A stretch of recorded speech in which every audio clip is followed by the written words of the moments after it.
The opinions expressed on the following audio program are solely those of the host and the guests. Burner Podcast is an independently produced, not-for-profit show and is not associated with the Burning Man organization or its subsidiaries. The views expressed are not representative of the entire Burning Man community and are presented here for entertainment purposes only. In short, calm the fuck down. It's just a podcast.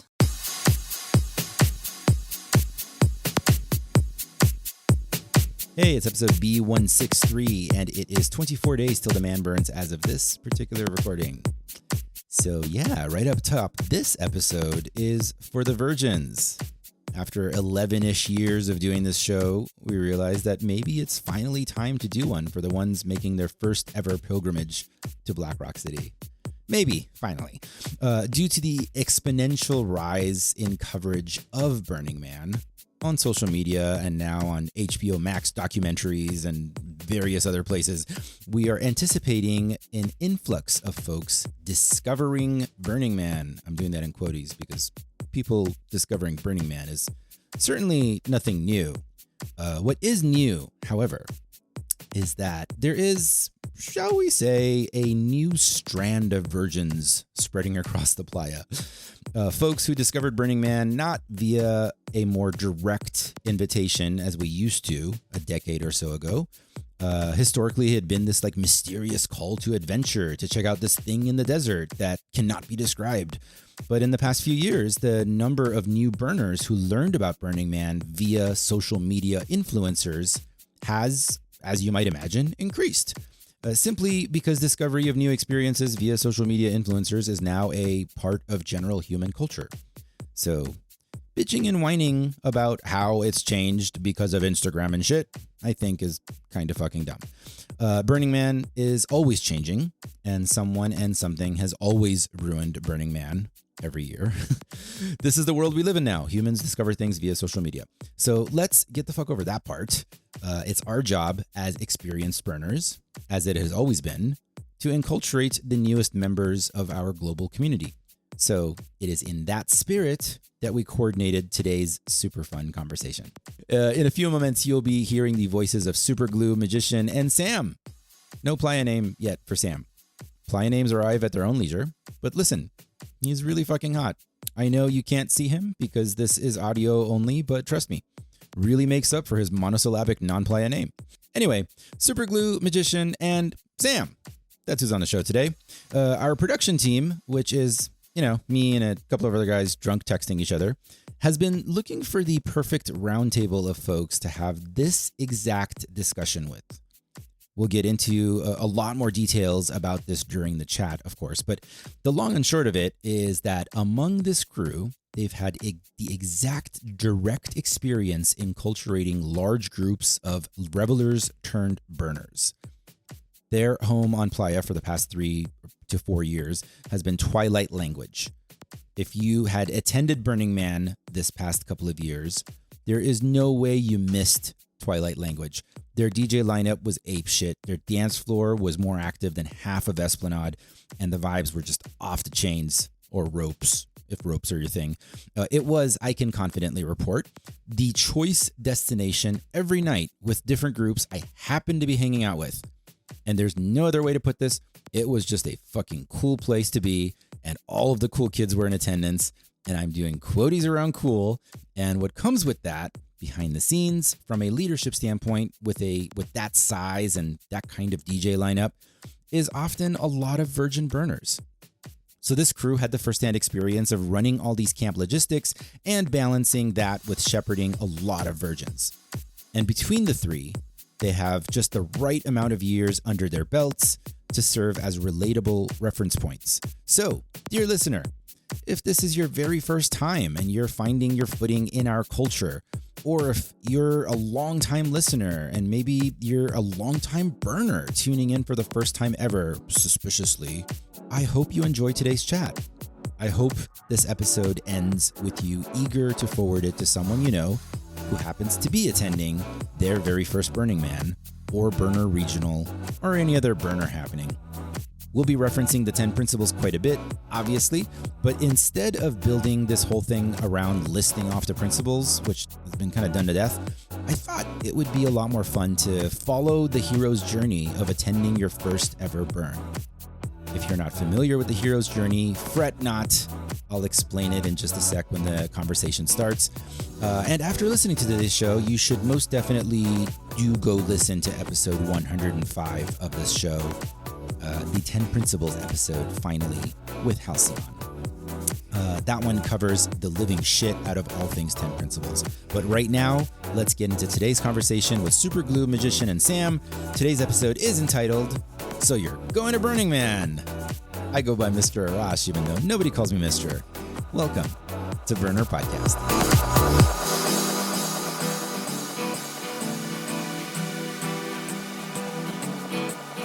On the first part of the journey, I was looking at all the life. There were plants and birds and rocks and things. There was sand and hills and rain. The first thing I met was a fly with the balls and the sky with no clouds. The heat was hot and the ground was dry, but the air was full of sound. I've been through the desert on a horse with no name, and it felt good to be out of the rain. In the desert, you can't remember your name, 'cause there ain't no one for to give you no name.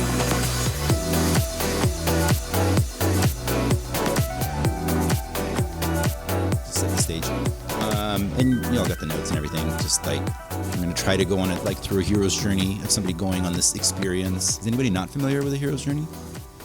Okay. Arc it for us, just so that I understand what you mean. It's Joseph Campbell's theory that we're all on this kind of like mythic quest through all of our life experiences.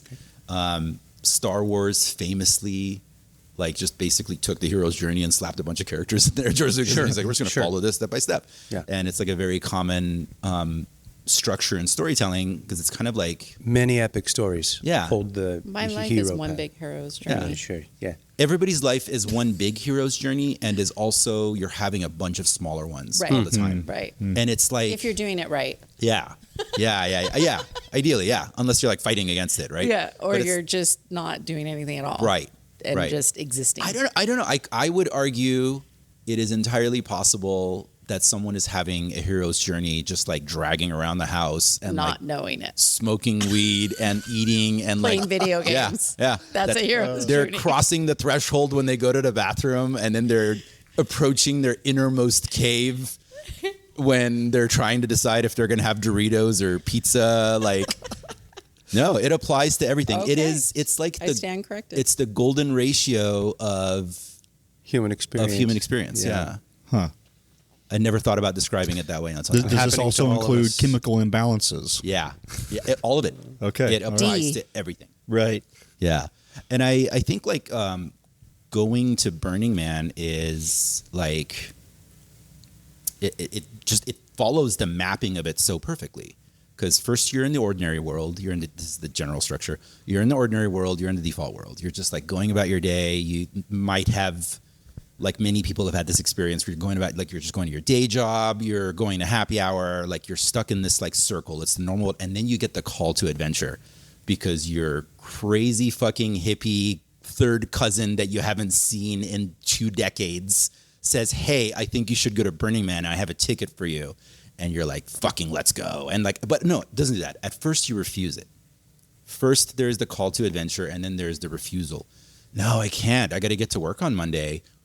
Who will respond to all of these emails if I'm not staring at my emails all day long and responding to totally. emails? You know? Yeah, absolutely. So first you'll refuse it. And then finally, like, I think like you'll meet the mentor. That's a thing that happens. And I don't know if that comes after crossing the threshold. Let's see. Call, and then there's the refusal, and then there's you meet the mentor. And in like mythic stories, it might be like, who was the wizard with King Arthur? Merlin. You know, like that might be the mentor, someone who starts to show you like, here's a way that, you know, you need. In Lord of the Rings, it's Gandalf, right? Like, and then you cross the threshold. You leave the Shire. You're out on the adventure. Now you're fucking in it. You're in the thick of it. And then in that journey, and this is like the big chunk of the second act of the story, typically is where you have tests, allies, and enemies. And that's like the adventure. And that's where you're learning about yourself. And eventually you approach the innermost cave, and that's like when you're literally going into the cave to slay a dragon, right? But in the real world, in our individual journeys, it could be all kinds of things, you know? Like for me personally, it was going to my first burn experience, Utopia, San Diego's regional burn, and having a Friday night where I really was faced with like my ego, and all I was doing to pump myself up and feel more confident in this scary space that I was insecure about. And I was cornered into like really facing that thing, and it crushed it. And by the end of the weekend, I was like, where the fuck have you people been my whole life? And I wouldn't have been in a space to hear that had I not approached my innermost cave, right? And then, let's see here. So you've slayed the dragon, and then there's the reward. I don't know, you pulled a sword out of the stone, and it applies to different things. Maybe you meet somebody on Playa, and like they end up showing you the way for your career shift that you didn't know you were ready for. And then there's the road back, where you're returning to your ordinary life. Integrating. Right. And for us, it might be Exodus, the drive back from Burning Man, right? And then it culminates with the resurrection, being reborn, and you've returned with the elixir. And that is the lessons that we integrate from the experience. Yeah.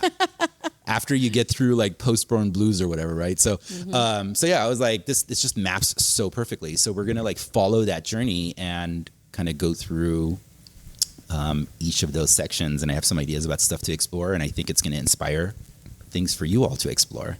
Great. So, Love it. Looking forward to it. Fantastic. Yeah. Yay! I'm really glad I was able to explain that, because I was really worried as I was going through it that I wouldn't be able to. Well, I'm well. definitely glad you did Needed explain One of it, the good because I cross wouldn't have story understood. metaphors, and it tied it together. Thank you for explaining that arc, because I didn't raise my hand to say that I didn't know it, but yes, now I'm reminded, familiar. Excellent. Well, I mean, as I explained it, I realized we should probably describe it for the listeners too. So, all right. So here's what we're going to do. I want to go around the room, and I've already introduced you in the intro, which I'm going to record later. But we're going to go around the room, and I'm going to have each of you introduce yourselves and give a quick, like 2 to 3 minute kind of description about yourself, so that the listeners can associate a name and a personality to the voice. All right. So let's start. Anne wants to start. Anne. I'm happy to start, Anne but is I starting. always offer. All right. You can go, Sam. It's like when you're trying to like order food. Like if you guys order, by the time you get to me, I'll know. Okay, sure. 2 or 3 minutes about my Burning Man experience, or just me in general, or what's your target there? I would say both. Okay. So yeah, let's you know what? Let's just go with Burning Man experience. Sure, good. I'm glad you said. I'm glad you said that. that We'll might get try to do a long-winded. tiny bit of backstory to lead that bit, but I all connected. feel so fortunate where Burning Man has, over the last couple of years, become such a large portion of my life that it encapsulates and represents a lot of things that are important to me. This will be my 4th year out on Playa. My first year and second year went rogue with 4 people one year and 3 people another. And then last year was involved with these 2 wonderful burners in a large camp and a totally different and equally rewarding experience. And I had such an engaging conversation this morning with somebody who came to fix a small issue on my rental house. He said, "Why are these 2 big trucks in the driveway?" And I said, "Oh, yeah, they're how we get to Burning Man." He said, "You go a lot, right?" And we had this really interesting and engaging conversation where his perspective was, I understand this to be where people go who want to get away from community, get away from connection, and not be around people. And I said, that has not been my experience. And I had this great 5 or 10 minute opportunity to just share with him how engaging the principles can be, and why some of the surface stuff, the art, not surface, some of the tangible things like the art and the music, and then some of the intangibles like you can go wherever you want, and you will find what you look for. And in my experience, the burn will take what you allow it to take from you. It will take what you give it. And I've been super fortunate over the last couple of years to really be heavily involved in preparation, once for an RV rental company, and then this last year with the large camp, and then again this year setting up a smaller camp in a way that many of us hope and feel will be a really rewarding way to experience it, and to capture some of the things that we have said we've wanted to do and have not taken or made the time to do while we're out there. And I'm super excited to be out there this year and to just continue to experience it. I'm no longer a burner virgin, and each time I pull through the gate, I feel like, wow, I have more to learn this year than I did last year. I love that. Yeah, I know when Ann and I were talking about how to set up this conversation, like that was a part of our conversation, was about like this, specifically this timeline that you've had in the experience and how it like maps onto the timeline that Ann and Christopher have had, and like how it maps to the timeline that we've all had with Burning Man. So it's a perfect, I think it's going to be really great for your input on this, like having experienced it in this kind of contracted time space in just the past 4 years, Sure. compared to the decade experiences coming up. So it's I think it's going to be perfect for how this conversation unfolds. So thank you. Absolutely. Yeah. Great. Are you ready, Ann? Yeah. Are you ready to order? I'm ready. Let's do this. My name is Ann.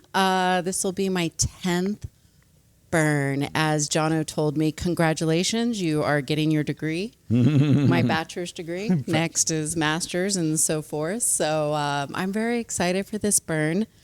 Of my 9 years that I've currently experienced, I've been a lead or managed a camp for 6 of those years. So that's been a lot of my experience. As Sam indicated, this year we're going out there and open camping with a very small group and kind of doing the burn on our terms, how we want to do it. And I'm just so excited for this experience. One thing I tell people is you get the burn you need, not the burn you want. So setting intentions and having an idea, but it's really important to surrender to the process and understand that it's all working out for you, even the challenging stuff. Oh, yeah. One of my favorite burner gifts was a patch that said, Burning Man is hard. Because, and it's dirty and old. And I just love that gift because, everything we see on social media paints this image of perfection. And I think that it's the imperfection that makes Burning Man so special, and how we show up for each other, how we show up for ourselves. And it's really, I always tell people, it's the most transformational place on the planet. If you really want to get in there and face yourself and see yourself, that's the place to do it. Yeah. It is. I often describe it as a week-long psychedelic. Like, however you choose to lean into it, it's going to reflect back at you, and it's going to have ups and downs. It's going to get intense, but the reason we keep going back is that we keep expanding from the experience. Yeah, it's a mirror. Keep growing. Yeah. One big mirror. Perfect. Thank you. Thank you. Yeah. My name is Christopher. This will now be going into my 5th year burn. I guess if you're getting your bachelor's, and this would be the associate version of that. So very excited for this 5th year burn. It is going to be a very different experience from my set of shoes, as Ann's got to experience all my burns and the evolution of how I started and where we are now. It's very surreal. It definitely changed the trajectory of my life in multiple ways. I would say pretty much all for the better. I know not everybody has that experience, but it's to kind of back up what Sam said, and something was you find things at the burn. I would like to say that I think sometimes things find you at the burn that you weren't expecting. And that was kind of my first year, was I found a lot of things that I wasn't looking for, but turns out I needed. And then, through those experiences and, kind of going on this journey with, the very small subset of people that we all kind of endeavored on these projects with, it's given me a lot of runway for creativity. And it's always been something that I kind of knew I had. It was probably the primary reason why I decided to go. And to your credit, what you mentioned earlier is, people reject the first offer usually to go. My experience was a little different. I was introduced to Burning Man many, many years ago, probably 15 years ago, through an in-law, at which she was a very free spirit at the time, and she was kind of learning this Burning Man thing, and she asked me if I wanted to go, and I said, no, there's no way I could go.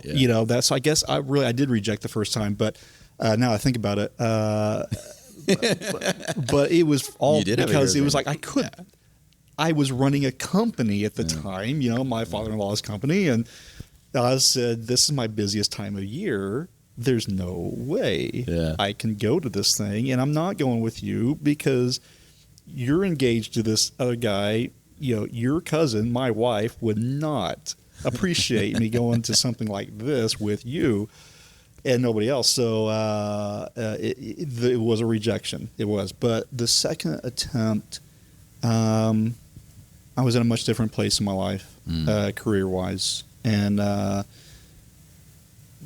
offer was thrown out by just happenstance, just because I just happened to reach out at the right time and said, hey, you want to meet somewhere? And he's like, well, we're going to Burning Man. You want to go? And I had to dwell on it for a little while to decide, like, internal refusal. Yeah. It was kind of an internal. It wasn't completely a refusal, but it was a lot of strife. Of like, do I want to do this thing? I've heard about it. I've known about it for a while. And ergo's my journey. I said yes, and it's been quite the endeavor. And I would say to anybody that is a virgin burner or thinking about it or on the fence or has made that first rejection is to give it a second look and to think. Because sometimes there's things out there in the world that find us that we didn't even know we needed. I love that.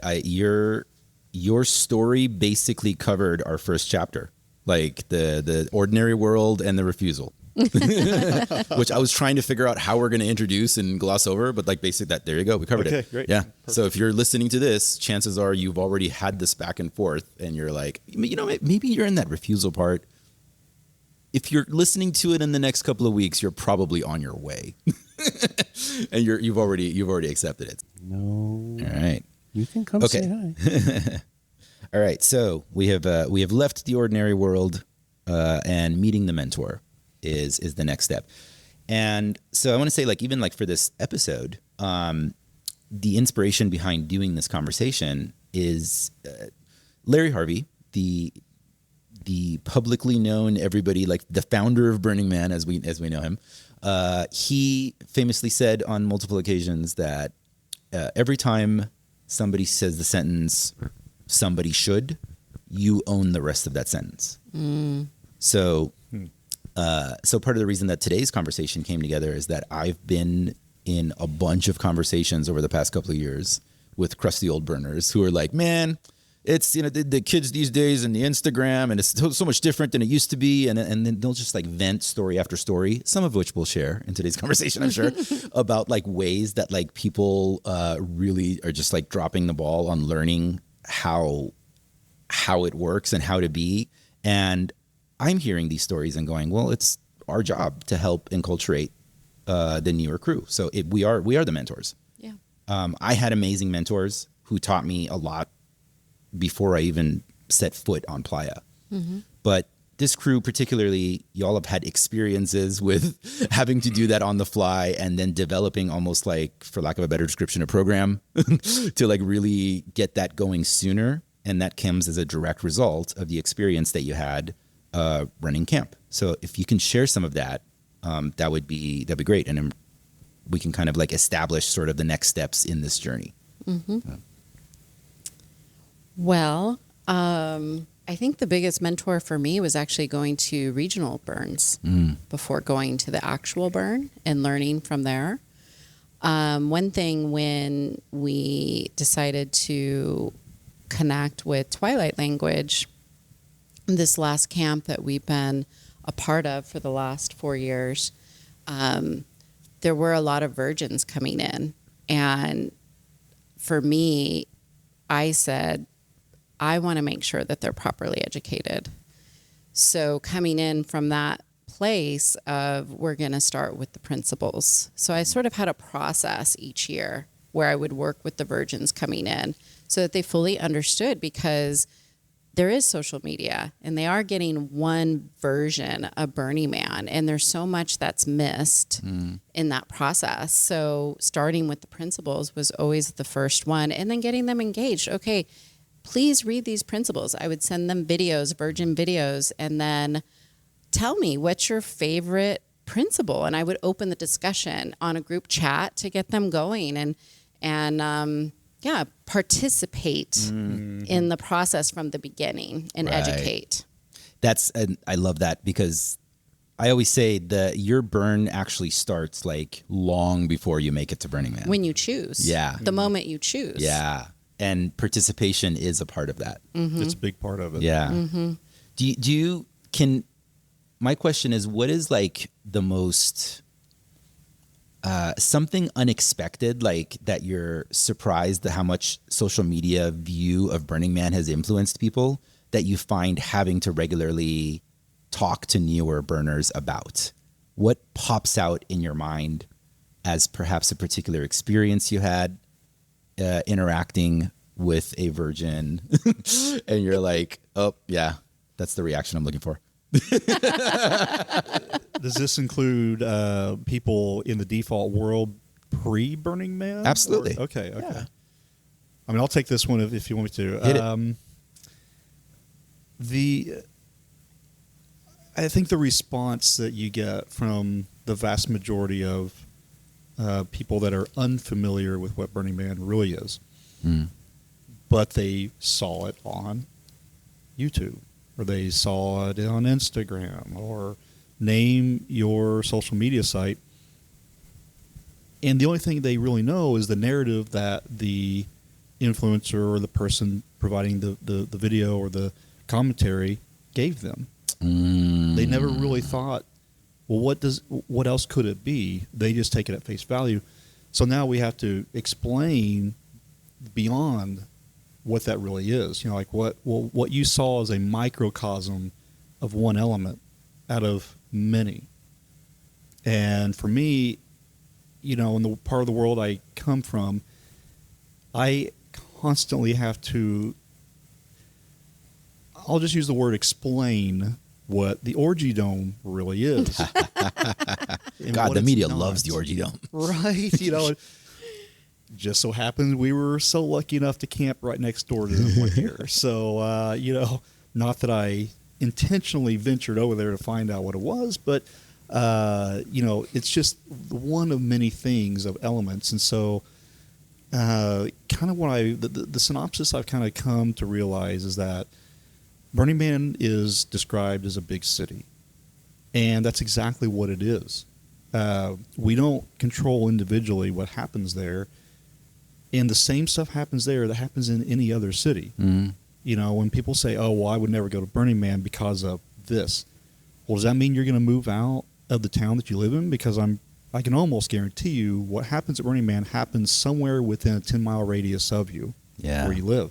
So to say that I would never participate in that because of one element is not really a great way of approaching it. It is such a perfect observation about, like, I'm seriously kind of like I'm having internal brain explosions about like what people come in with their favorite influencer's interpretation. And that's such a modern day experience, because each burn, you can take 10 people who go to Burning Man together, like literally 10 best friends, and all 10 of them might have drastically different experiences, because it'll be a mirror of their experience. Absolutely. Right. And there is maybe part of the social media influencer culture, like what gets you views and likes and whatever the kids like these days, is it's about speaking with like authority and saying this is what it is, right? And a lot of folks on like YouTube and stuff will do that. And maybe, I don't know if they actually believe it or if it's just like the way that they present it. But when somebody says this is what Burning Man's become, yeah, it's that one person's interpretation. Right. Correct. That's their set and setting. That's their adventure. That's like me saying I had a shitty experience in Queens, so fuck all of New York, you know? Right. Or even good ones, you know, like I had an amazing experience in Brooklyn, so all of New York's awesome, you know, like. Not so much. There's one thing that if you don't mind me interjecting, when I told my mom I was going to Burning Man for the first time, she goes, "Oh, they do drugs there." And I was like, "Mom, they do drugs down the street." Like, really? Right. Probably That's what worse that drugs. reminded me of. I mean, to be honest, they're probably drugs that you would never want to touch. Yeah. Chris, you mentioned that you know, it's highly likely that all the things that happen at Burning Man are happening, you know, within some radius of your home. One difference about Burning Man is that it's condensed, and those things are definitely happening closer to you than you might. This is true. It's Yeah. condensed, and one other little addition to the idea of the social media perspective or whatever people are drawn to. I think that another component that I've had lots of opportunity to explain is the negativity bias that we all deal with, that we all live with. Our attention, we are attracted more to negative news than we are to positive news, and so it's not the journalist's fault that the media is all jacked up. It's us. That's what we click on. That's what our interest is. And oftentimes, I've had conversations with folks who's specifically talking about two examples: the rain and the mud burn. Yeah. From my perspective, hey, we lost a day and a half of the event, and there was no dust afterwards. Yeah. Okay, so that was, it was really shitty. And But was it? But was it? It But wasn't was for it that me. way? Mudburn, I think, was It like was one of my favorite years. Yeah, it one of was the my great things, right? second best burn. Last year, last year, That's great. at the beginning of the week, towards the end of build, and this extraordinary experience of camps literally being blown apart because of the timing of when this big storm happened. We were running around like crazy, and we were very fortunate with what we were able to save and how little we lost in our large camp. And we were running around like chickens with our heads cut off, fixing stuff, saying, bring it on. Yeah. This is, we don't know what the challenge is going to be this year. We don't know what it's going to be next year. We're putting all kinds of energy up front to try to make this not fit into a defined experience, but to facilitate opportunity for us to experience it in a certain way. And we don't know yet what's going to go wrong. Yeah. And we're all looking forward to it. Yeah. We're all looking forward to finding out what that challenge is going to be, because it's how we address that challenge while we're out there that is the growth, in my perspective. So in speaking or explaining to people, you know, what it is, they're often like, oh, man, you were out there with all that rain? I'm like, Living my No. best life. yeah. We were out there for a day and a half of rain, and we had a wonderful time before, and we had some extra challenges during, and we had a wonderful time after. Survival of the fittest. Yeah. So, Well, we always have to remember news outlets, you know, in that same frame, their core business model and purpose is to sell the news. So if it's not news that they feel is sell-worthy, nobody will ever hear about it. Calamity at Burning Man is newsworthy, that sells, Yeah. because misery loves company. they really wanted to fire festival mud burn. Yes, they Right. did. They were talking really about a would. Yeah, and they- I mean, You're right. it Really was wanted it to be wild. no We were such luck. dying. No such luck. I mean, I only ate 2 people. It's not that big a deal. I've heard stories that Nobody will miss him. The military was coming in Yeah. with We needed to be humanitarian aid rescued and all this and business. I'm like, Well- where is all this stuff coming from? So this, I want to, I think it kind of wraps around perfectly to the mentor conversation, because the big thing is, so we discussed influencers, we discussed the news, talk to 10 different people, you're going to get 10 different inputs. I always, as I am helping to enculturate a person coming to Burning Man for the first time or being introduced to the culture for the first time, one, I do tell them what you just said, by the way, Anne, is I say, try a regional first. Like, you don't have to dive into the Olympics. You Yep. could just go do some push-ups first, but that's okay. Neither here nor there. You have choice. But most important lesson, I say gather as many mentors as possible. Talk to as many people as possible. Don't listen to that one influencer that's your favorite about what Burning Man is. Right. Go, like, get as much as possible. Get more. This is a situation where the more information you have, the better. But ultimately, it's still going to be your burn. There is another way around it. Absolutely. Yeah. I think burns are kind of like DNA. There is no two the same alike, and it's different for everybody. So, when someone says, well, what can I expect? Expect the unexpected, Yeah. because you just don't really know. Yeah. And even to tie it, similar to like building a house, I've heard this from several builders. You could build the same house multiple times. Yeah. And every time you would build the house differently. Yeah. Because you learned something on the previous build that you didn't think about before.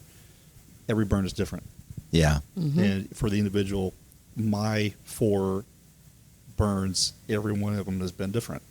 Yeah. Not just the weather, but for me personally. Yeah. No, 100%. Yeah, Every you're single always going to have a lesson. You're always going to come home if you're doing it right. one. Yeah.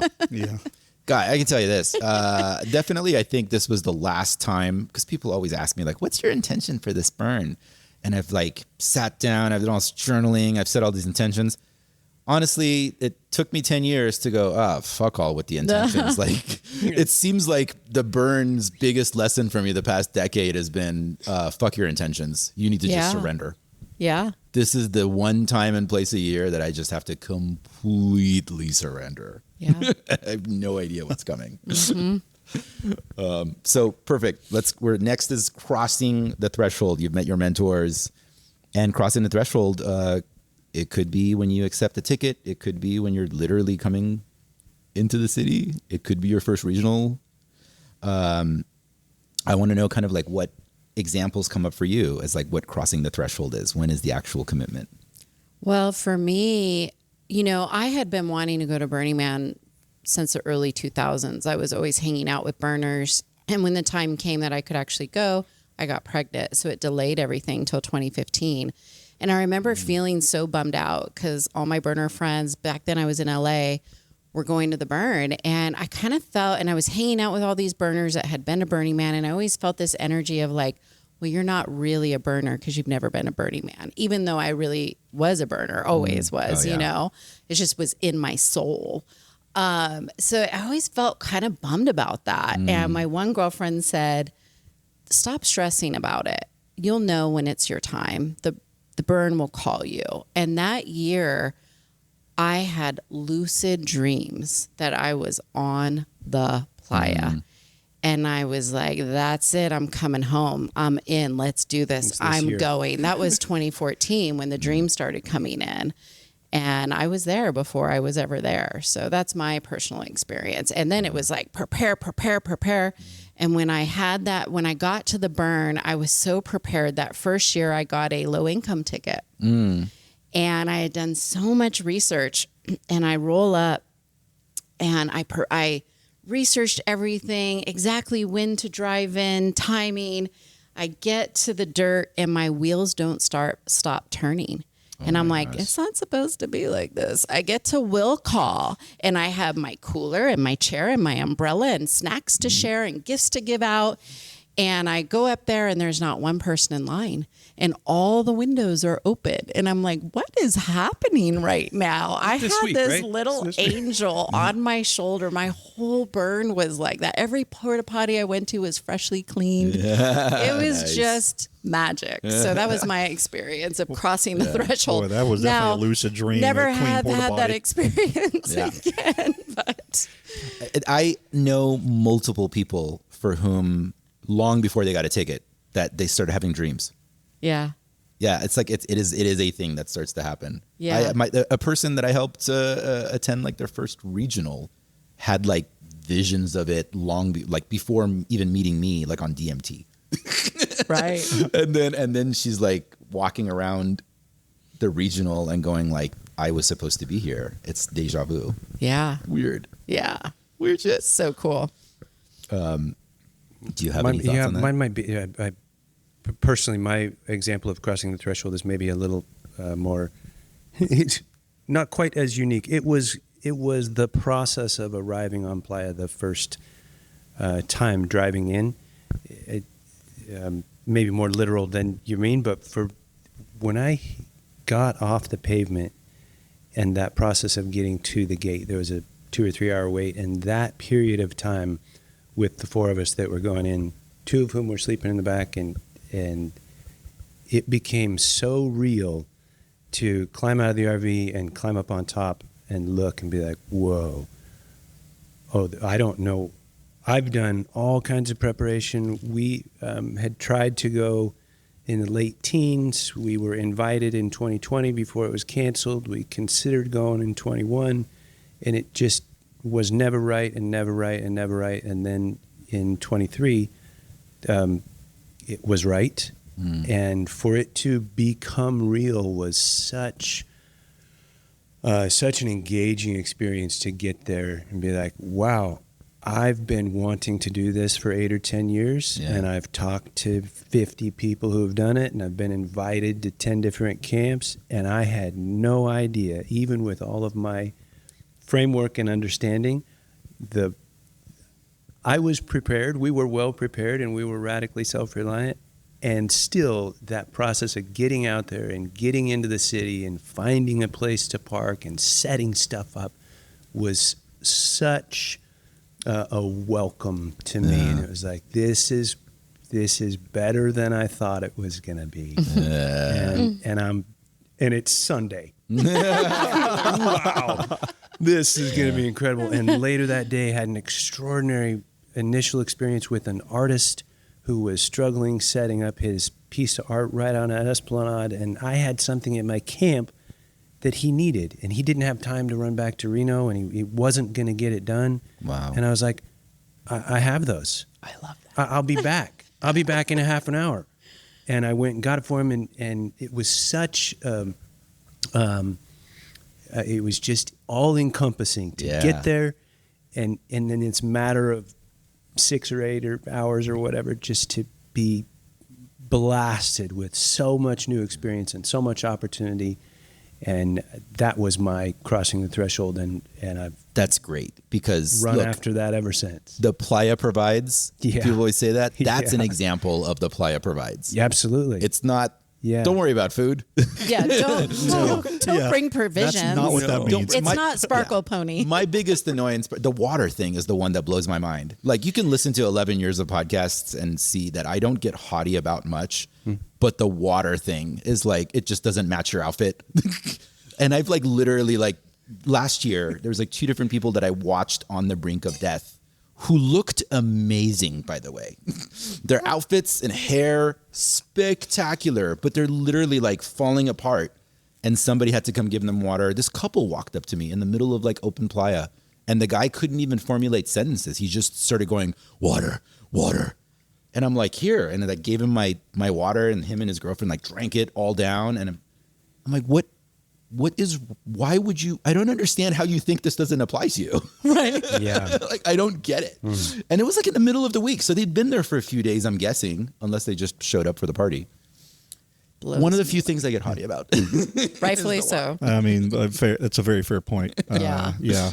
But I love that as an example of the playa provides. Yes. An artist needed that's an exact example of it. It was such a rewarding experience way early in my burn experience to just be drawn, to really be drawn to this piece that was way early because we were there Sunday when it opened, and to be like, oh, I'm going to get into this, and then to be able to provide something that was like, oh wow, this little piece that he would have sourced somewhere else probably. Right. But I got to go back and help him for a while, and then each time we went by that, the rest of the week, I was like, so I feel more like a citizen because I contributed something to that made a difference for me. Yeah. And it tiny bit changed or enhanced the experience of the artist and a few people who got to look at that piece because it was different for something that was just unplanned. But in my preparation, I was like, oh, I might need this. Yeah. And I didn't need it at my camp, and he needed it for his art piece, and it was really perfect. Can I tell a story that really quick? It's a similar story. I was just going to say on that real quick on that note. It's communal effort and radical self-reliance. They work in tandem. Absolutely. Right. Yes. They both work together. Those are not conflicting ideas. And sometimes we look at the principles, get to your story. Yeah. But this is a big way to oftentimes you should definitely go back and listen to the episode on the 10 principles. Sometimes you get into them and you're like, those seem conflicting. Yeah. No, they're facets. Yeah. They're facets of the whole piece. Yeah. And they do work together. And so that's a great assessment that they work together. And all intertwined. Okay.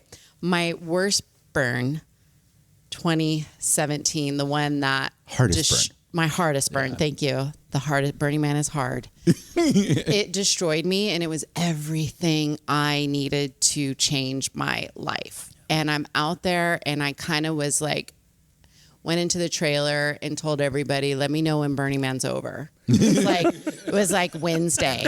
In context, I was running a 270 person camp on the Esplanade. So it was one of those years. And, the guy I was co-running with got me out of camp, and it was like, I don't know, 3 a.m. And I'm like, he's like, just go, just get out there.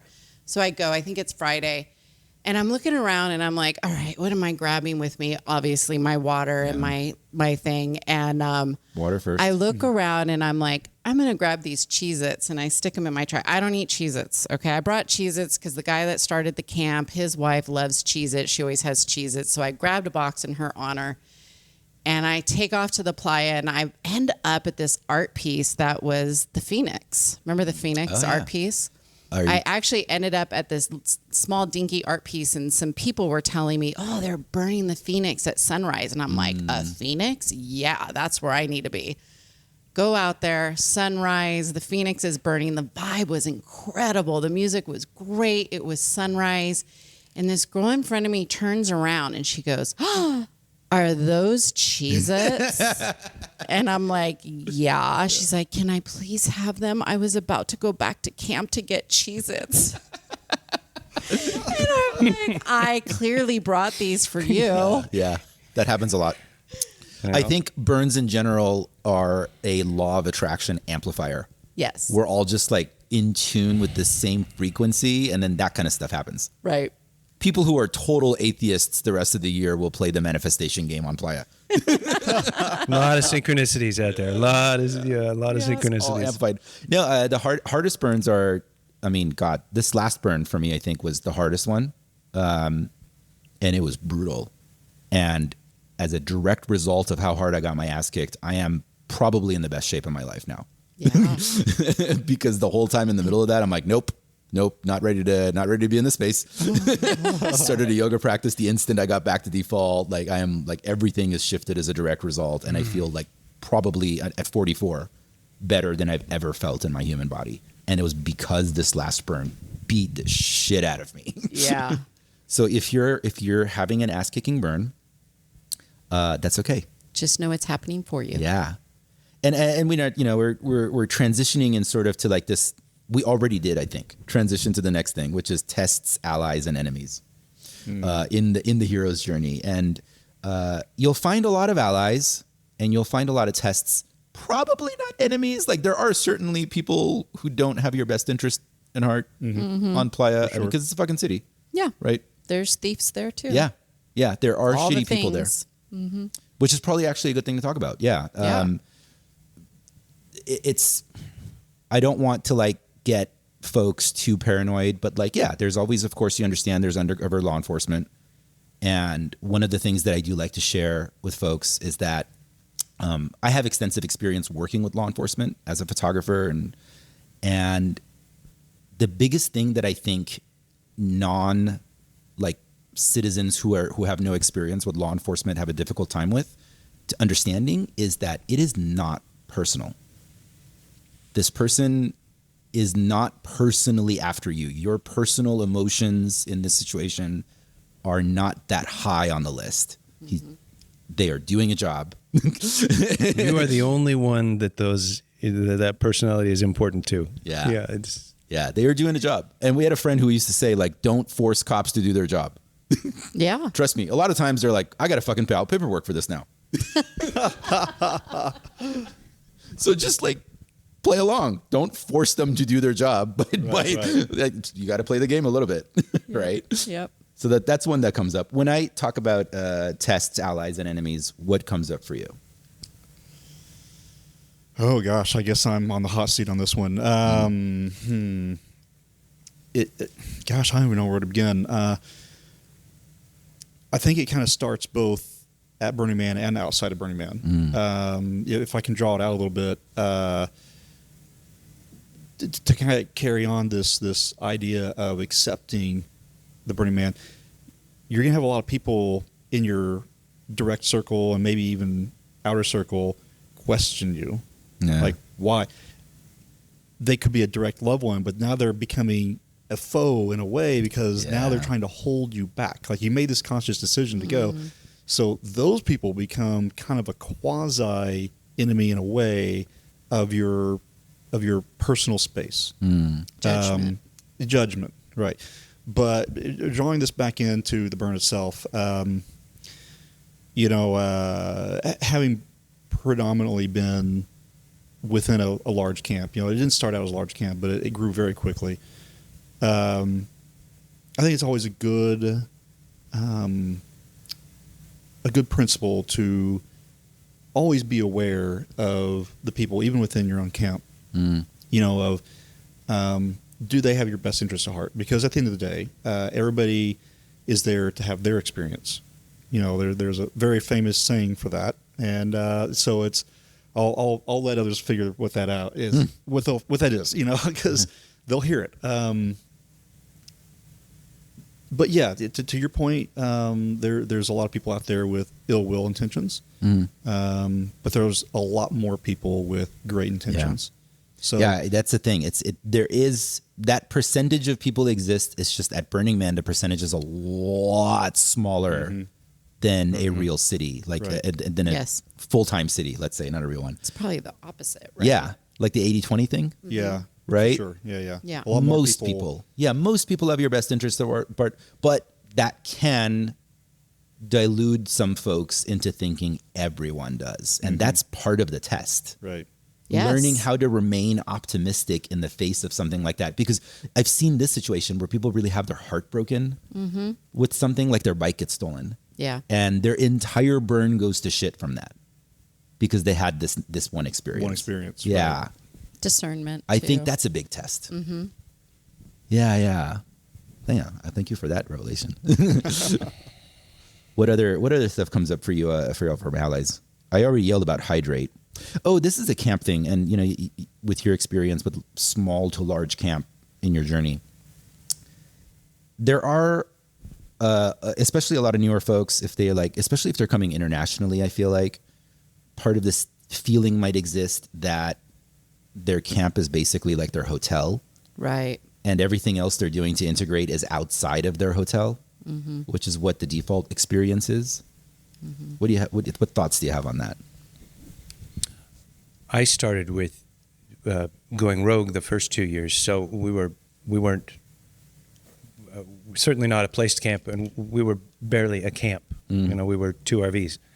And the step into a dramatically different infrastructure and dramatically different number of people and experience in general, for me, was really like, I mentioned, you know, working with the artist and feeling like a citizen. Backpedal a little on that. As the first couple times going rogue, I felt like a guest. And then being involved with a camp who had an offering to the rest of the city and having to put, you know, not necessarily a huge amount, a lot more work into the camp last year than in the years past, I felt much more like, oh yeah, I live here. I live here now. And to the idea of being around other people and being engaged with them, I was fortunate to, we needed several people to pull this off. Yeah. And when I had gone rogue, it was like, you know what? It was just the 2 of us, or it was just the 3 of us and it was in a lot of cases, it was mostly me putting in the lag screws. I could never have done that on any larger scale than with 1 or 2 or 3 or maybe 4 people. Right. And stepping into an environment where it's like, oh wow, there's so much going on here. I have to be here to do some dishes, and I have to be here to serve pizza. But to be able to be part of, we served 400 pizzas over 3 nights last year. There were, during the time we were doing them, with the pizza ovens we had, we were pushing out pizzas every 90 seconds, cutting them, and walking through a packed club that we had helped to build and create and curate, and the pizzas were gone. Yeah. Best pizzas. The on best the pizzas playa, ever. let's be real. They're fantastic. You should definitely go check out the free pizza at 10 and J. It's to be that engaged. It's like, wow, okay, you're way more involved. This is now it's way bigger than me, and it's way bigger than my camp and getting out and checking things out. Like, no, now I'm contributing to other people's experience. Back to that communal effort idea. That, wow, what I'm doing right now is making a difference not only for my own campmates, but also a tiny bit of difference to some of the other 50 or 60 or 70,000 people who were there. Many of them will have made it by and seen something that I did at that camp. And that was a really rewarding piece. And they are different experiences. And I would encourage whatever your path is right now, whether you're going rogue with 2 people or whether you're paying camp dues at a well-established camp, do that a few times and then push yourself and say, I deserve to try it differently. And if I like it better the other way, go back. Yeah. Go back to the big camp. If you like it better with a small group, okay, find out a way that small group can contribute to the city. But the more that I have experienced it, the more I understand I can't control the experience. It'll give me what's coming. And I almost feel I deserve, it's important for me to try different ways, try to experience it purposefully in different ways, in different parts of the city with different groups of people. That is excellent, because it also reconnects to what we were discussing earlier about like the individual experience of Burning Man and how everyone's different. I had a friend who said, it's like your first year, you're a tourist. Second year, you're crashing on your buddy's couch. Third year, you're a citizen. Okay. Yeah. And to that order, I've had friends who have gone for like a decade and are describing Burning Man a certain way. And I'm like, that sounds more like your camp. Have you tried camping with somebody else? Yeah. So just because you're having this one particular burn this year, let's say with a large camp or Renegade or whatever, know that it's part of the shared cinematic burn universe. And this is just your first adventure. Mm-hmm. And we're already speaking in terms of your next one. That's funny because it's very rare for you to go and go like, nope, You'll I'm be done. back. Yeah. It's usually you're sucked in.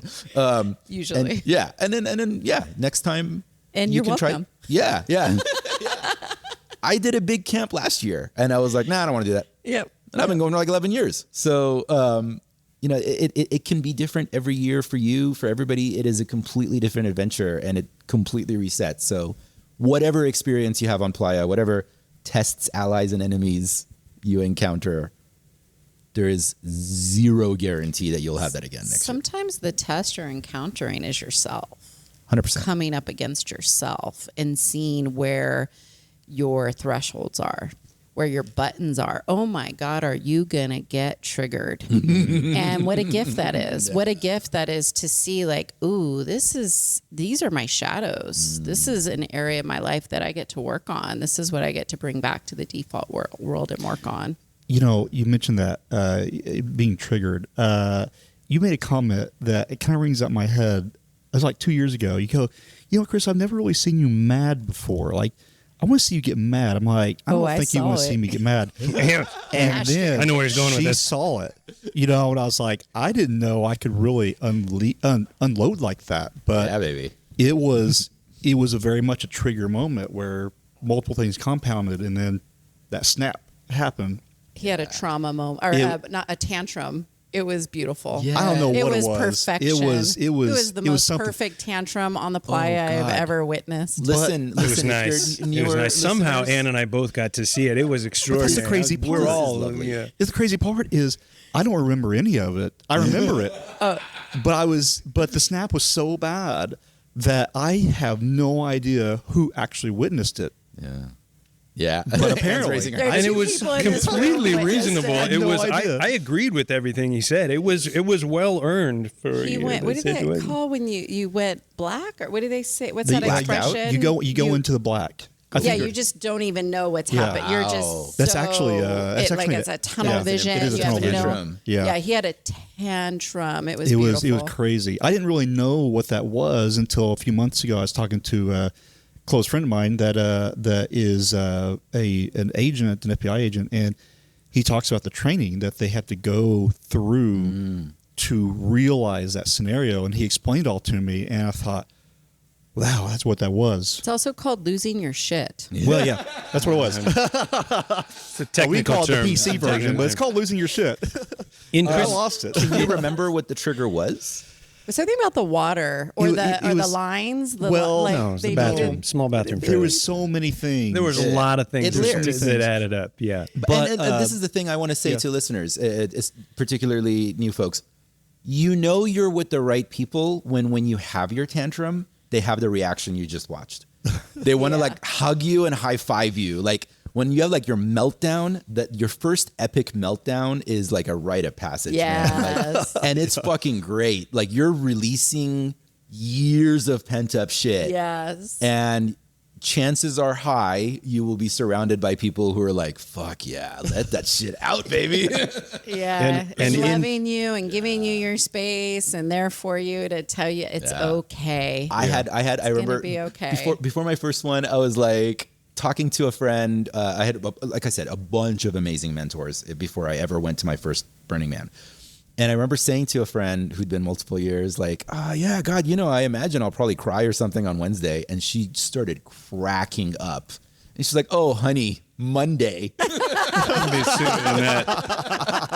And then exactly on schedule, Monday, I'm like everything. I hadn't cried that hard in I don't know how long. And then I just like walk back to camp and I'm like just like this hunched over, disheveled little mess. And my friends look up at me, and then like our friend Boone, he just gets up and he walks over and he just looks me in the eye. He's like, guess what, buddy? You're burning. But that was the experience. That Yeah, was the well, it experience. was, yeah. Like I And as a- literally, all my anger was directed towards like two individuals, and they wound up loving on me the most at the end of it. I was like, oh man, like I felt so bad. But I after love getting all that that. unloaded, I was like, really, it wasn't their fault. and it was just we have learned, and Chris is not to in just full justification and in defense, the Chris's arc of his experience and how integral he has been to the growth and the infrastructure and the operations of a large camp with the limited 4 years of experience that he has, he was ready to run it when it came the first year. And he continued to build and build and build and optimize systems and grow a camp. And he became unrealistically important to the operation of a camp of this size. And I felt very, very fortunate because that was part of what I was there to do last year. And it was stated like, look, Chris is too important to this camp. You need to come help take some load off of it. And we had 2 of us that were there. Those were our instructions. It was like, back him up, because he doesn't get to have an enjoyable burn if we don't give him some room to walk around. Yeah. And even with all of that, again, he was so important to the operation of the camp that it's still, with multiple people there on purpose to support him, it was still overwhelming. Yeah, when my son was 2 years old, I started telling him, you get what you give in life, you know? So like everything you're putting out is coming back to you. I mean, it's karmic. So I really want to encourage the virgins to obviously be radically self-reliant, but take the opportunity to contribute, because that's where the magic is, you know? Sam taking that 30 minutes to go back to camp to get a piece that an artist needed.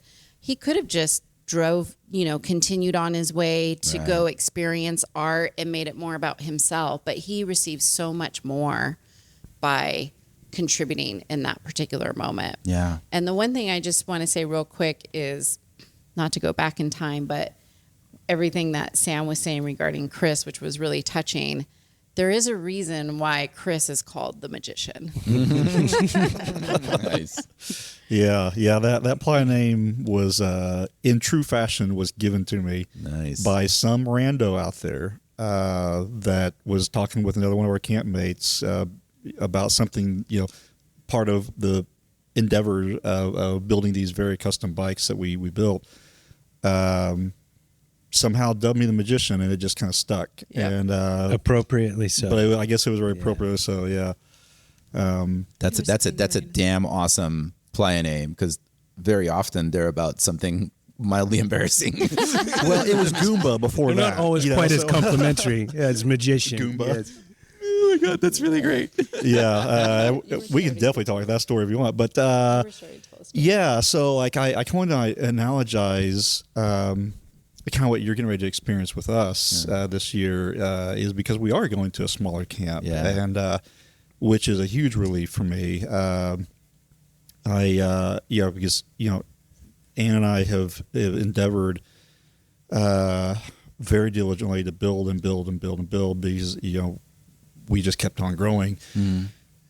But now we get this opportunity to kind of scale back, and it's going to be a very, very small group of us. So I kind of think of it like loading a big airplane, a medium-sized plane, and the plane keeps getting bigger, and we keep adding more people and more stuff. Plane keeps getting bigger, but it struggled every time to get in the air. It's just this struggle. This year, that big plane just turned into an F-18 Super Hornet. Yeah. And so we're going to be nimble. We have nothing really to hold us back. We don't have to network with a large group of people to figure out what we're going to do, how we're going to execute it. We have... Everybody has a voice. Yeah, I mean, we all have our own voice in this, and because it's going to be a small collective of us, it's a very easy thing to, take a small vote if we need to, and we move on. I honestly think it's almost like this year happened just so I could get this podcast. So after the experiences that y'all have had the past few years, like it couldn't have been more perfect. Because and that's what I want to talk about is as having led like all these like newer folks, as far as ways to contribute, I want to get to some like real like actionable hard items that we can point at. And one of the things that I often tell people is that contribution doesn't need to be suffering, which is what a lot of the default world programming that we have has that in our religious upbringings and our cultural upbringings. It's this common belief that in order to contribute, in order to, like the thing you were telling your son about, like you get back to life what you give it, a lot of folks coming out of the default think that it needs to be sacrifice. I need to do hard things that I don't enjoy in order to get back. And I have what I love about the burn and what I've integrated back into my daily life outside of it is that the more fun I have contributing, the better the contribution is and the more people appreciate it. Well, and contribution can be so many things. Like gifting, I think, is so misunderstood, right? It's not just about these little trinkets. Actually, some of it can be really annoying. These like plastic stuff you buy on Amazon. I think the gift is misunderstood, right? Like, getting good sleep and taking care of yourself at the burn is a gift, because you're going to go out there and you're going to have good energy. You're going to be vibing high. You can help somebody that's having a struggle, giving them a hug, lifting up their energy. All of that is a gift, And one of my first lessons at Burning Man was I learned how to receive. And I actually think you talked about that recently on your Instagram. And I was like, that's the hardest thing for people. I immediately, when somebody would give to me something, I wanted to give them something back. Yeah. And then I realized I'm negating their gift. I'm not giving them an opportunity for me to just receive their gift. I can pay it forward with the next person and give them something, right? But to just receive a gift is such a beautiful experience for the gifter. Allow that person the beauty of their own generosity. Allow them to experience and appreciate it with a thank you. Yes. We done there? Yes. I have an actionable item that I would encourage anybody early on. Go volunteer. There are things happening in the city, whether you've dug into them or not. It's an easy thing to find out about. But some examples might be, we stumbled across a fireworks show that was going to be happening in an hour, and they're like, "Hey, you got any interest in being the border?" I'm like, "Yeah." The perimeter around the fireworks? Be part of the perimeter around the fireworks. Volunteer as a lamplighter. Be engaged in an activity in the city that's a gift. Yeah. And you get to meet people. And you get to meet people, and you get to be part of, like, wow, this is really, really cool. And it doesn't cost you anything, and it is a gift that helps to run the city. And so if you're part of a camp that is not contributing something formal to the city, that doesn't mean that you can't be actively involved. Yeah. There are multiple opportunities for short duration volunteering to help the organization run the parts of the city for which they're responsible. And I absolutely encourage people to say, find a way to make the time. Bring that up your priority list, because that will ramp you up so much faster, in my opinion, than being like, okay, I'm going to go out there and I'm going to do what I can to maximize my burn experience. Volunteering, as in any other environment, but specifically out there, that will involve you faster than you can imagine. Yeah. Be like, wow, I'm part of this now. I'm really a tangible part of something. And a really easy way to do that, early in your week, go down to center camp and see what clicks with you and be like, I'll come back on Wednesday morning. I'll come back on Friday at noon. I'll come back Thursday at 4. Sign up for something. Commit to one thing where you're going to give back just your time. It will not be less rewarding than going and finding the DJ that you really want to hear, or then going and seeing 2 more pieces of art. Your volunteerism will have a positive impact not only on you and your enculturation into becoming more of the burner that you can be, it will also contribute to other people's experience at no cost to you. Yeah. Creating ripples. It becomes habit. Yeah. What was that? Creating ripples. Yes, 100%. Yeah, and I like the part where it just becomes like a habit too. Like you're just like ready to the difference between work and fun dissolves. Yeah. And now you're just like, you might be out looking for your favorite DJ on Saturday night and you stumble upon a thing. Yeah. And now it's like, oh, here's a fun side mission Yep. instead of like, oh no, here's some work to do. So my first burn, I had a yes day, and I highly recommend this. Highly, especially for virgins. Yeah. It Explain the yes. every answer, well, you have to have some boundaries, right? A mostly yes day. Yeah, it could- Almost always yes day. It can go south real fast. We actually did have that experience, but yeah, I went out with a girlfriend and we were like, okay, every answer is yes to the questions, and we had the most magical serendipitous experience, and we were so exhausted. It was probably like 5 a.m. We're coming back in, good night, going to our tents, and they're taking the art car out, big group of them. Come on, jump on the art car for sunrise, and we're like, oh fuck. We're like, yes. And then we both looked at each other. We're like, there's a time limit. It's past midnight. It's not the same day anymore. Oh yeah, did this You need to have a few rules. Really around hard to do it. 2 yes days in a before or row. after midnight? Yeah, we started during the day. It's during the the day, okay. immediacy day. I think it's good to have, again, like that immediacy, like for me. Being present. It's a lot of fun to like have that experience, but also it is fun to commit to certain things. Be like, well, I promised that I would meet my friend at so-and-so place, so I'm going to stick to that. And it's kind of like that radical self-reliance and communal effort balance. So it's like immediacy and I don't know, can't think of the other one right Structure. now. Is structure one of the principles? Yeah. No, they're not. I don't think that's in there. Immediacy and yeah. I would like to add a little plug to that. I 120% back up what Sam's saying.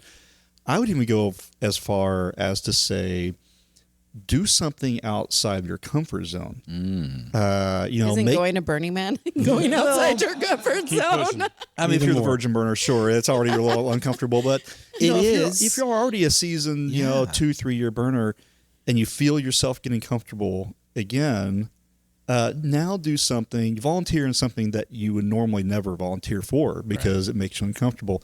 That was my experience last year. Was these two beautiful souls here know that I'm a behind the scenes kind of person. I like to be. I'm the magician, right? I just do the thing behind the scene. I don't want the credit for it. I just want to see it through and see it work. But I put myself out there on the front end last year, and in one of our what we call it, one of our work, Greeter. not a work day, but what shifts, our work shifts, one of our shifts. shifts. Oh, your shifts, yeah.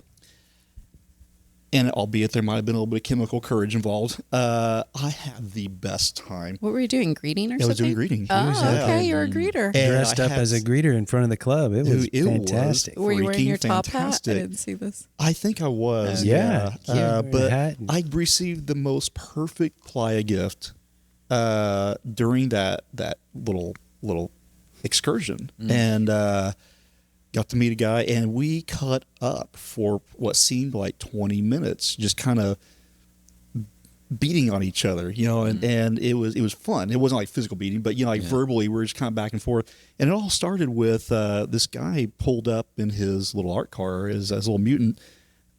He just parked right in the middle of the road, and I was like, "Hey, dude, you can't park there." It just started this thing, and he pulled out this trophy. It was like horse's ass of Burning Man. And he gave it to you? He gave it to me. Burning Man's biggest horse's ass. Yeah, because like after this 10-15 minute exchange, I was like, dude, this is so perfect.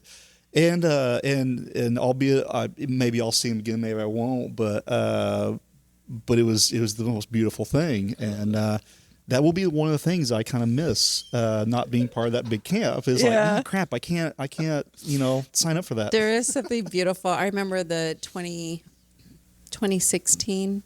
Actually, it was 2017 that really my hardest burn, because it was so hard because we were such a big scale and we took on all these projects. You know what that's like. Oh yeah. And when I stepped out on the Esplanade and looked at what we created, the amount of joy I experienced, like, holy fuck, we created that? Are you fucking kidding me? Like, Sorry for my language, but it was just this most beautiful moment that I will never forget. I love tapping in. I can just close my eyes and I'm there on the Esplanade and I'm looking at our camp with a few of the core people that really made it happen. And that magic of knowing that you were a part of that and observing people enjoying the creation that you were a part of, there's nothing like it. Yeah. It makes it all worth it. 100%. The more, and that's a perfect example of it. The more you give, the more you're going to receive back. And it comes in that feeling. You know, I like being involved with like art projects ahead of time. And I'm like, I like to get as much heavy labor out of the way as fast as possible. So I'll like triple down on heavy labor and just be a grunt, you know, and just like lift things and just completely get out of my head. And it's heaven. The rest of the week, every time we go by this art project, it just keeps, that feeling just keeps coming back up. And you just feel so satisfied. Sense of accomplishment. Giddy, ooh, there's a piece of me in there, right? Yeah. For sure. Yeah. So we're transitioning sort of innermost cave to the supreme ordeal. I had one note that I wanted to suggest. I highly recommend you take some alone time. I was going to say that. Yeah. And it's especially for folks coming to big camps, new, you know, whatever, like intentional, I'm going to take the day or whatever and be alone. I'm going to go to the temple. I'm going to go look at art. I'm going to go be alone on purpose. Yeah. And if you're with a couple, still do that. Yeah. There is some of my best moments are if you're the unicorn of a couple, you should totally do that. Yeah. There is nothing like that solo adventure out into Playa or wherever you land. And I actually wrote that down to mention that it's really important to just take some time and venture out by yourself. Yeah. No, that's massive. It kind of ties into, we talked about the principles and how sometimes they seem like they can be a little bit conflicting. Radical inclusion, be engaged with everybody and invite them into your world. Radical self-reliance does not just mean bring the things you need to camp. Radical self-reliance applies to the way we live out there. And it's contingent upon us, whether we've burned 0 times or 10 times, to understand I need to take care of myself. And it's of value for me to spend some time on my own, because it's so easy, regardless of your camp size, to just be like, oh, I'm going to be so helpful. And you are contributing to that. Make sure to give yourself some time to experience something on your own, something personally that will open up another opportunity for you. It will open up an additional way you didn't expect.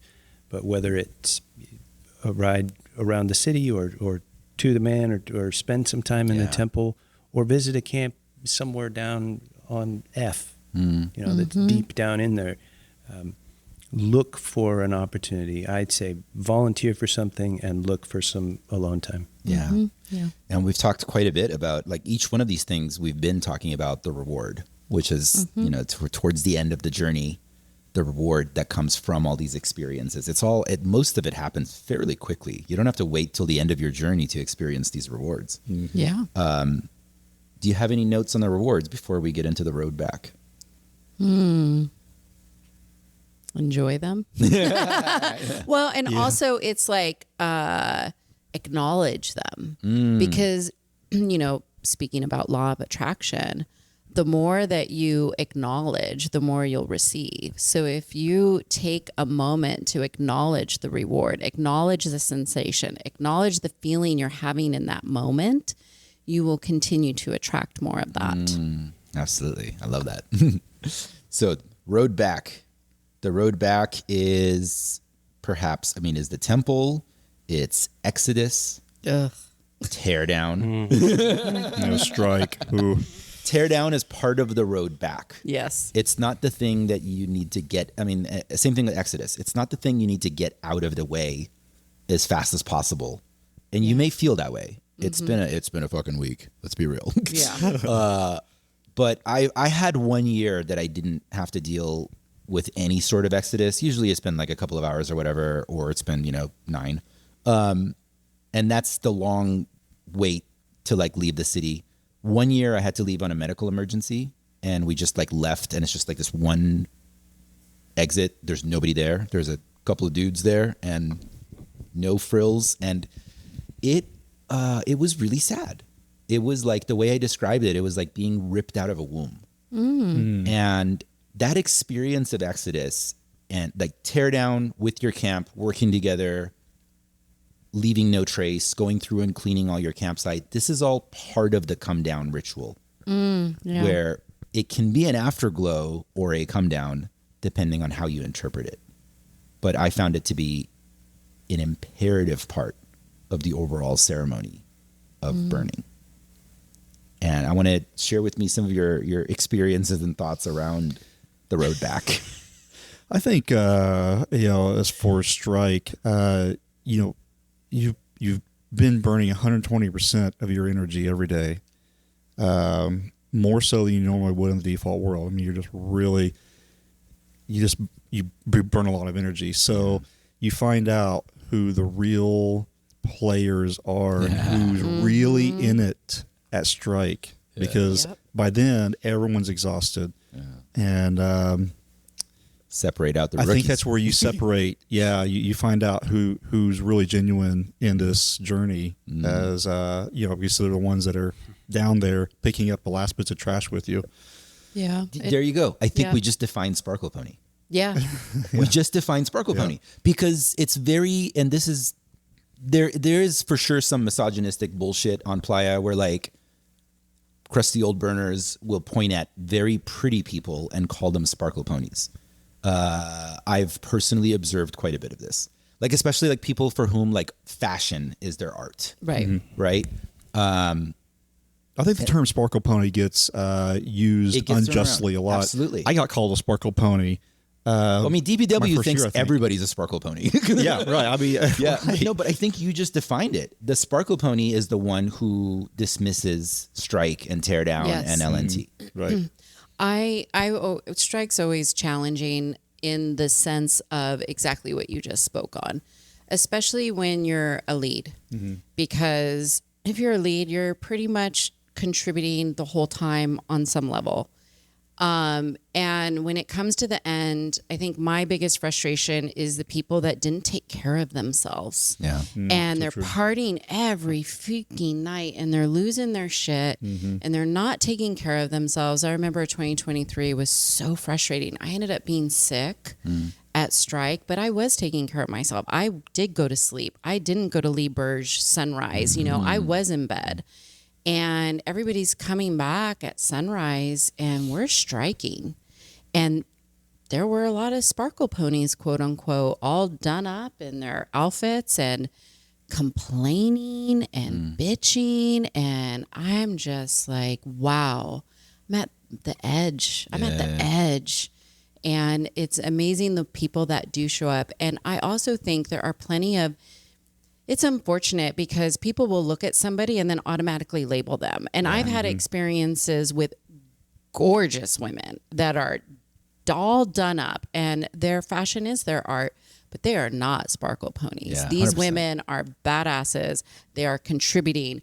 They will be there for you in a second. They have no problem putting gloves on and getting to work and doing the thing. So I just don't think that's really fair how much that's conveyed without like take a minute and observe somebody. Don't just label somebody. Don't label. I've seen Sparkle Ponies that aren't all done up Absolutely. and are lazy, and then a lot of they're old, crusty actually the Sparkle worst Ponies. ones because they pretend like they're contributing and helping, Yeah. and they're like you can't find them. They're like hiding in an RV, doing cocaine in Totally. air conditioning, and then come out and pretend like they've been working. We see you. And judging We see judging you. the We pretty know people. what you're doing. Yeah. You're not fooling anybody. Yes. Okay, I'm done. Those are Let me get called- off my pedestal. Fuck yeah. No, I love that. I love that. No, It was Athena, bound to happen. A lot of men. A lot of men They're- do they're that. Absolutely. Yeah. Absolutely. That's what I'm saying. It does. It does. I think a lot of times that misogynists will hide in snark and like be like, oh, we're just goofing around. But I'm like, but we noticed that your target is specifically beautifully accessorized women, right? Yeah. Like that's interesting that they end up being the only target of your you know, And what disdain. is it within you Yeah. that you're judging on that level? Yeah.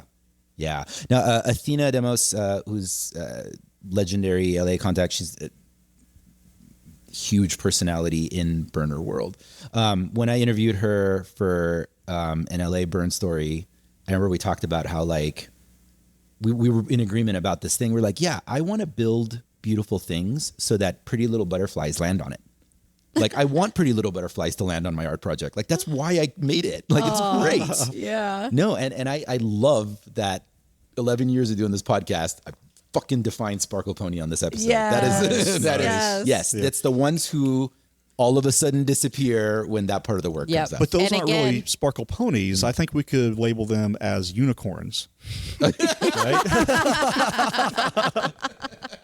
Because they do it all, you know, like, yeah, they're beautiful, but they also work. Fuck yeah.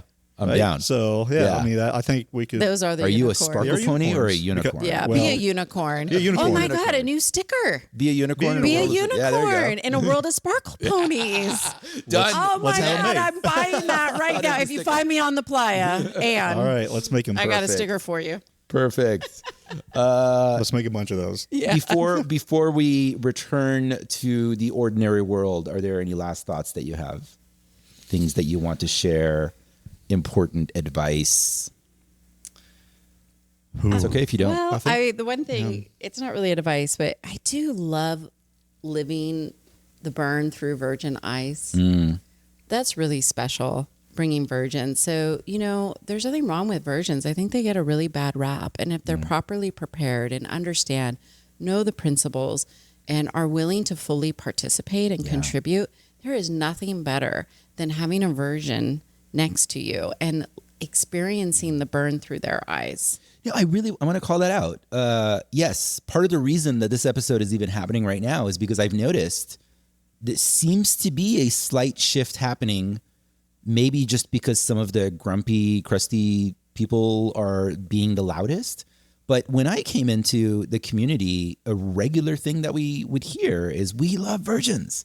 Yeah. And people would be so excited to hug you. And I'm not saying that part is not happening, because a lot of this Right. is like, when you actually get on playa, if your interpretation of Burning Man is based on whatever you're experiencing on social media or whatever, know that that is 100% not accurate. As soon as you get on playa, you're going to start interacting with people that immediately like, welcome home. Like, you're so Yes, excited that to was have my you. experience. Yeah. And it does seem a little bit from the outside that has been shifting, but that's why we're doing conversations like this. To Yeah, call it my out. first burn, when I went up to that will call, that man at that window, it was his 20-year burn, and he started crying.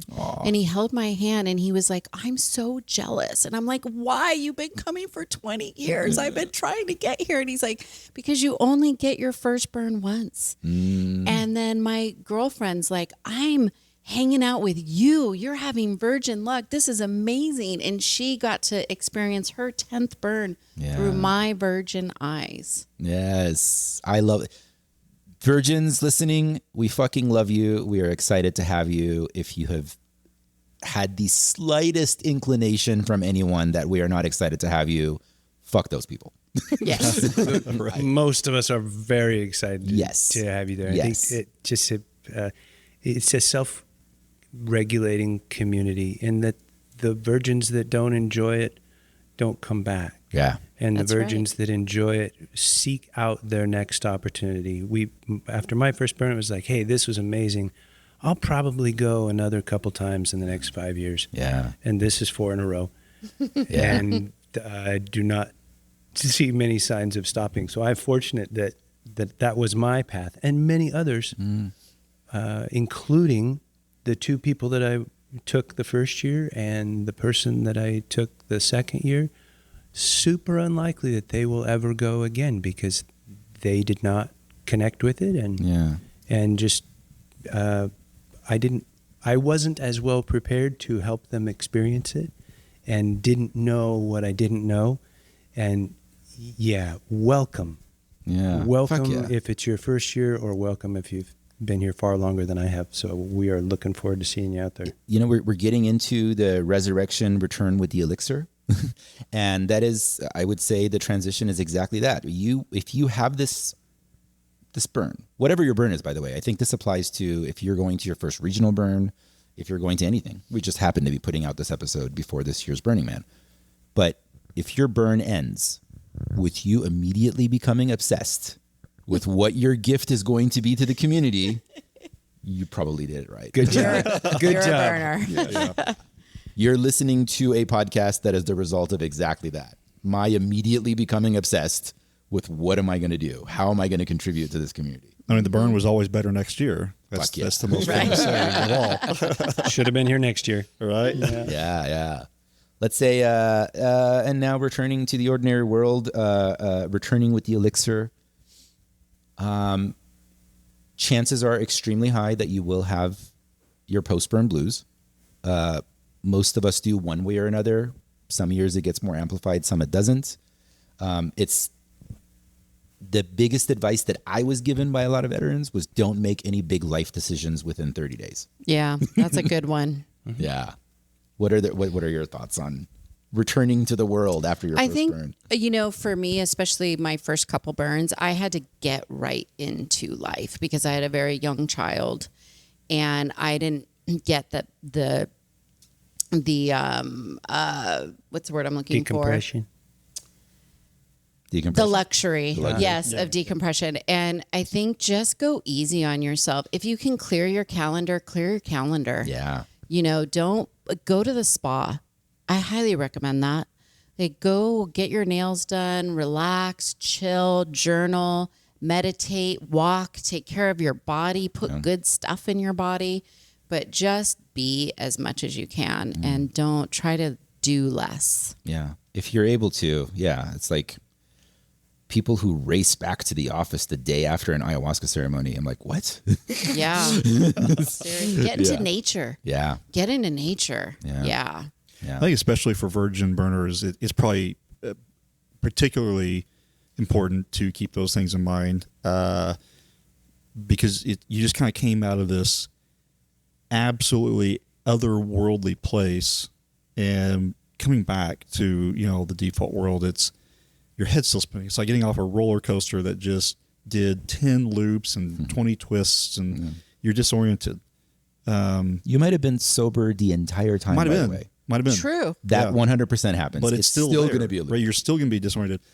And so, definitely, the time to pause, to kind of let your head get back to what is my sense of upright, and then just start making minor shifts from there, like what was my big takeaway?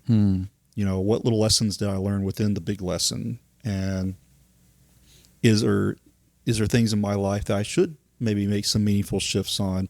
Not all at once, obviously. As all things are said, good things in small doses. So don't try to move a mountain, the next week. Just slow and easy, and it might be a multiple year journey. Mine was. Yeah. I don't see mine ending anytime soon. It layers. Yeah. The burns layer on top of each other. Yeah, and ultimately, you may know people whose entire life is planning around Burning Man every year. I am Don't know personally, that at all. What? Huh? I'm personally a big fan of really amplifying the narrative that it's all about how we integrate the burn into our default world. Mm-hmm. It's not like you can. Nobody can tell you how to burn. I'm not telling you how to burn.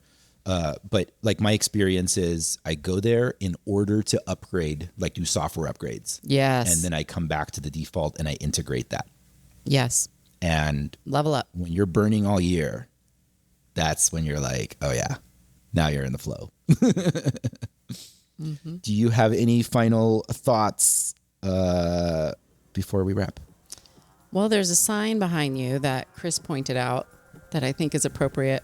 I did. I pointed it out. I'm not sure if I did, but When life knocks you down, calmly get back up, smile, and say you hit like a bitch. Fuck yes. Hey, you're going to experience quite a bit of that. we are hearing some music in the background right now. Oh, yes. And Anne's going to tell us who we're listening to and why. Okay, great. So you are listening to The Rhino. Jono the Rhino. Yeah, Jono the Rhino, who started the Golden Gate. He's a very well-known burner. Mutant vehicle, not like the entire, not the parks. Yeah. Mutant vehicle, the Golden Gate. And he's an incredible human. Love that man. On his 20th burn, 5 years ago, this is going to be his 25th, he allowed us a piece of his property to park some vehicles. And I went up to him. It was the end of the burn. And I asked him how he was doing. And he said, I'm done. I'm done. It's my 20th burn. This is it. I can't do this anymore. He said, I just need you to adopt me. And that planted a seed. And that's exactly what we did. The next year, Twilight Language adopted the Golden Gate. And Jono's going to be out there 5 years later, going strong, his 25th year, getting married. And he's a really fun DJ. So hope you enjoy the music. I love this story so much because it's such if this doesn't relieve you about communal effort, like, I don't know what will. This is a person who's been doing it that long and working that hard at it. And the energy is recycling and refreshed. And I'm a huge fan of this story. Jono is definitely that kind of guy. He's the absolute salt of the earth. And, you know, he would give you the shirt off his back if he was wearing it. If he was wearing a shirt. I don't think I've ever seen a shirt on that showing guy. off his amazing body. Yes, like the guy is like the guy's like a Greek god, you know. So he just walks around pretty much like that. I'd say all the fuck time. shirts too. Shirts are stupid. Yeah, I mean, I've not had the pleasure of knowing Jono near the time that Ann has, but in this short window of time and my very limited interactions with him, he's just absolute gold. Yes. Yeah, Jono's the best. Absolute gold. And if you don't know what the Golden Gate art car is, go look it up. And if you do, you already know it's absolutely extraordinary. Yeah. It's a fantastic, highly recognizable, really cool from far away and up close. If you know what the art car is, and you're like, oh, it's Golden Gate Bridge. No, driving it across is. the playa. Yeah. Next time, go right up next to it and look and see that it's wrapped with the city line of San Francisco. It's an incredible expression of Jono's art, and he's such a cool dude and has, in a lot of our opinions, one of the most distinct and really, really neat, enjoyable, interactive, rideable art cars. Yeah. And he will absolutely welcome you on board. And you should go spend a few minutes nearby or on the Golden Gate. The music is always Yes. good. Yeah. And Good I just stuff. want to say that the Golden Gate art car is soul. There is soul in that art car. Yeah. Part of that is how long it's been in OG. operation. I mean, he is one of the oldest running art cars at this point in time. It is one of the staples and like one of the images that you will see of Burning Right. Man. Yeah, Even you'll people see who it have a no lot. familiarity with Burning Man know a handful of things that stand out, and this is one of them. That's one of so, them. Yeah, he's the Yeah. longest. So we're gonna play that. Thank you all so much. Thank you all so much, not just for this conversation, but just like in general, your contribution to Black Rock City. Thank you for everything you did building community. Thank you for helping to enculturate. Thank you for all of the work you put in the past few years. And I am so excited to do this victory lap with you this year. Yeah, We are excited baby, to have let's you, and go. thank you so much fun. Thank you for giving us a voice. You Yeah. know, like thank you, Thank you. for having us here. So we really appreciate it, and Yeah. this is a very treasured opportunity for sure. Absolutely. Totally mutual. Look at her. Yay.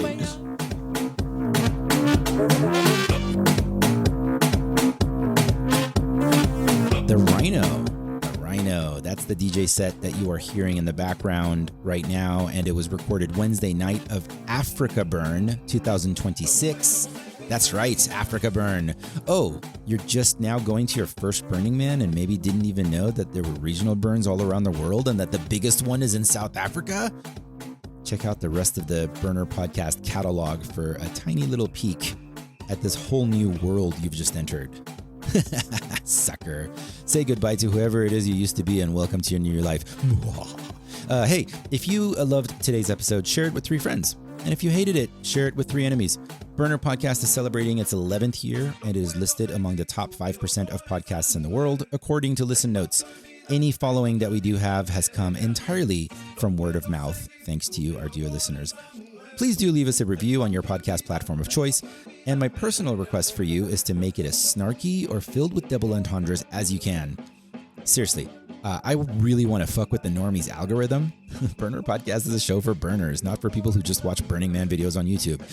Episodes of Burner Podcast are produced by a revolving cadre of dusty maniacs. The newest additions to our team are Burner Podcast music editor Chris Huber, aka MIA, and new media editor Cable King, among others. Today's episode would not have happened without contributing producer Superglue, aka Anne, whom you just got to know quite well on this episode. Follow us for wildly irregular updates at Burner Podcast, that's all one word, on Instagram and Facebook. All of the links to all of the things are over at burnerpodcast.com. Our theme music is produced by Austin-based DJ producer and viral social media personality, Joe Man. Find him at joemanmusic.com. Until next time, love, light, and all that other crap. Take us back to Africa Burn. Jono the Rhino.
It take a second to reckon because you dumb and blonde. Don't take time for me to blow your mind. It take a second to reckon because you dumb and blonde. Don't take time for me to blow your mind. It take a second to reckon because you dumb and blonde.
It take a second to reckon because you dumb and blonde. Don't take time for me to blow your mind. It take a second to reckon because you dumb and blonde. Don't take time for me to blow your mind. It take a second to reckon because you dumb and blonde. Don't take time for me to blow your mind. It take a second to reckon because you dumb and blonde. Don't take time for me to blow your mind. It take a second to reckon because you dumb and blonde. Don't take time for me to blow your mind. It take a second to reckon because you dumb and blonde. Don't take time for me to blow your mind. It take a second to reckon because you dumb and blonde. Don't take time for me to blow your mind. It take a second to reckon because you dumb and blonde.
Smack up or flip it up and rub it down. We that dash cast now.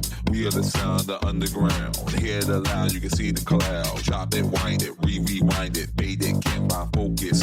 Roll it, light up and smoke it. Okay, I'm reloaded.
Me want you to shake that, rock it up non-stop.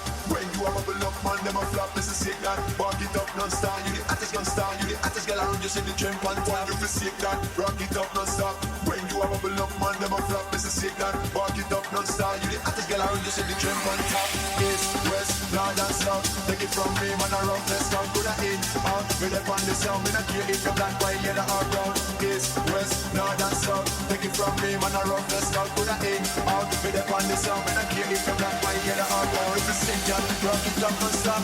When you a bubble up, man, them a flop. It's a sick that, rock it up non-stop. And you the hottest girl around, you see the trap on top. It's a sick that, rock it up non-stop.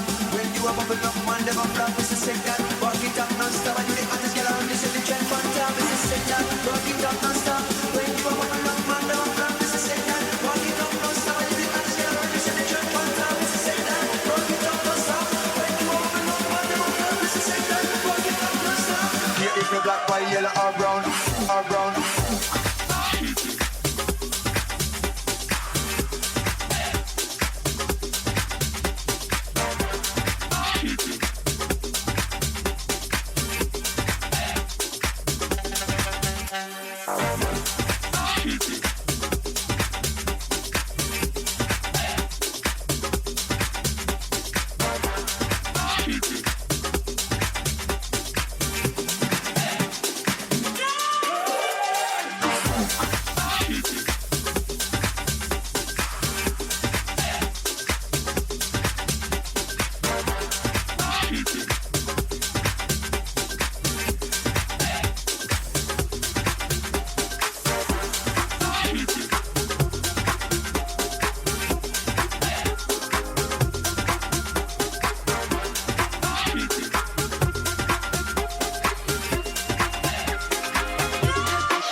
burnerpodcast.com.